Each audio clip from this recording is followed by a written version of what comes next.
considerations on the recent Der Sitzpinkler's speech, as dubbing it by Mark Rutte, the former Prime Minister of the Netherlands, now the NATO chief, remembering that Ursula von der Leyen, in fact, coveted this position above the presidency of Europe, as it were, the European Union presidency. This is apparently considered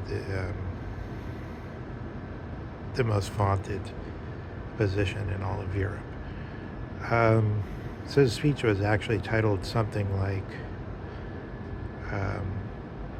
in order that there can be peace, we must increase on defense spending.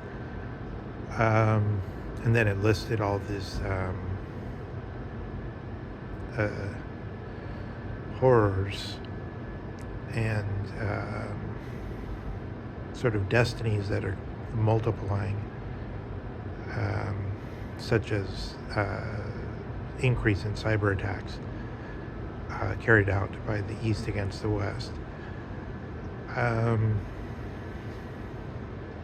So the reason I'm calling it this way after this German thing where the greater part of the population sits while the male population sits while urinating is because of the Habermas red line dilemma. So I just wanted to make this video to point people to these various materials. So one, the recent NATO chief's speech. Two, Habermas's red line dilemma article on the Reset website. So that's an interesting title, Reset. So that signals the Davos thing.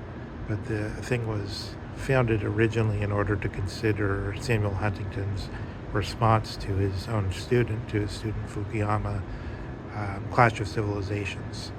So that's the founding reason for this publication. And then this is Habermas's contribution to this line of thought.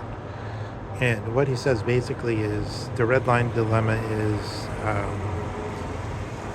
that the essential ideology of Germany and of the European Union larger is a pacifist ideology of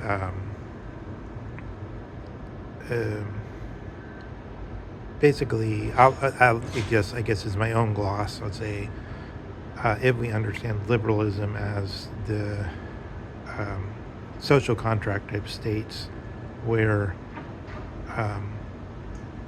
everything of importance happens in the private sphere, and then there's like a Nozick-ian addition of police or something, which is supposed to be minimized.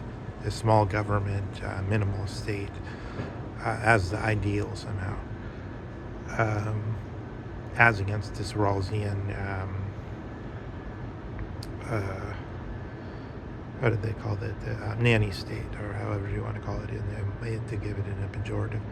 But the point being that if all the action's in the private sphere, then nobody wants to go to war, and then you get this attitude that there's really no real patriots because everybody's primarily devoted to their own business affairs, or at least to their own private life,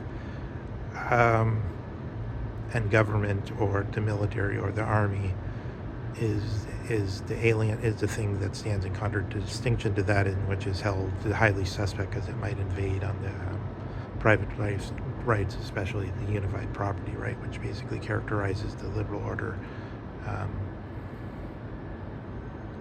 in the most simple way.